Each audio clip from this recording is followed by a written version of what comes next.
안녕하세요. 강나루입니다.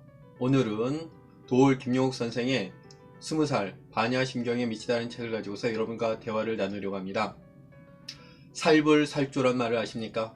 부처를 만나면 부처를 죽이고 스승을 만나면 스승을 죽여라. 선종불교의 유명한 화두입니다. 이 화두가 바로 반야심경의 내용과 일맥상통하고 있다는 사실을 저는 이 책을 읽으면서 확신하게 됐습니다.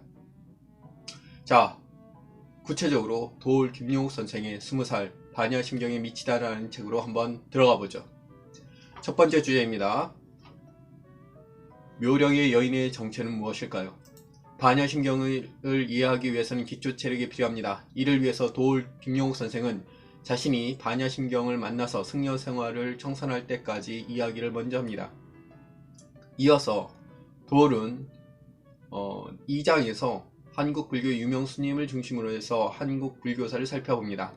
그 중에서 가장 충격적인 스님의 일화가 있었습니다. 바로 경허 스님이었습니다.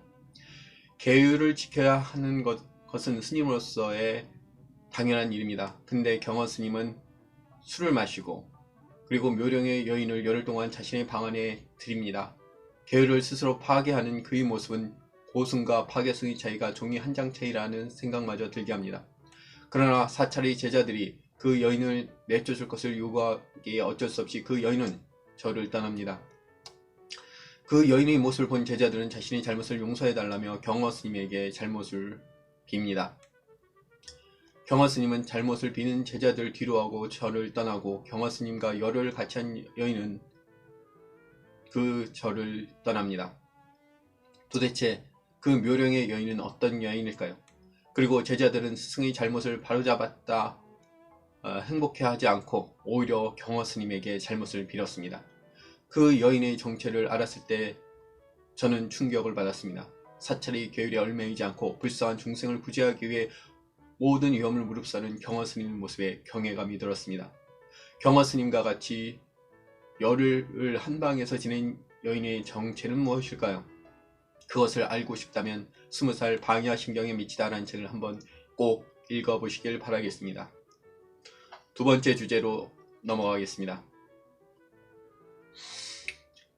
반야심경, 불교 경전을 정면으로 부정한 경전이라고 말하고 싶습니다. 이 책의 도올은 불교는 불교를 전면으로 부정한 지혜의 사상을 지혜의 완성으로 옹립했다라고 적고 있습니다. 아니, 불교 경전이 불교를 정면으로 부정하다, 반불교적 행위를 지혜의 완성으로 옹립하다니 말이 되겠습니까? 그런데 사실입니다. 반야심경의 일부를 살펴보겠습니다. 무무명, 영무무명진, 내지 무노사, 영무노사진. 시달다께서 깨달으셨다고 하는 12연계의 무명도 없고 또 무명이 사라진다고 하는 것도 없다. 이렇게 12연계의 부정은 늙고 죽음의 현실까지 다다른다. 그러니 늙고 죽는 것도 없고 늙고 죽는 것이 사라진다는 것도 없다.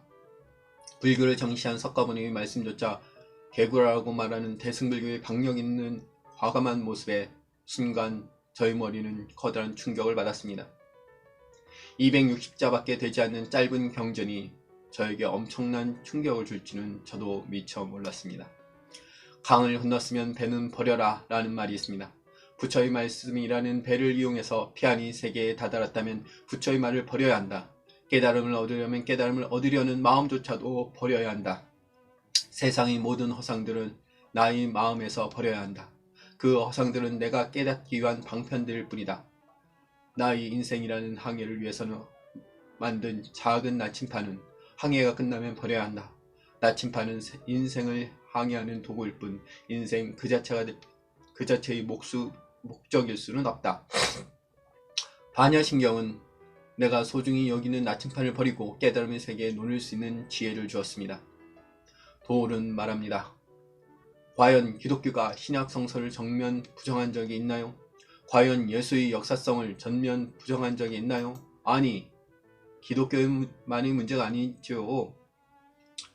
제가 알고 있는 종교들 중에 자신의 성전과 자신의 교리를 스스로 부정한 종교는 없습니다. 아인슈타인이 불교에는 우리들이 장차 우주적 신앙에서 기대하게 될 특성들이 함축되어 있다. 자연과 인간의 영혼을 함께 아우른다. 만일 현대과학의 요구에 부합하는 종교가 있다면 그것은 곧 불교가 될 것이다.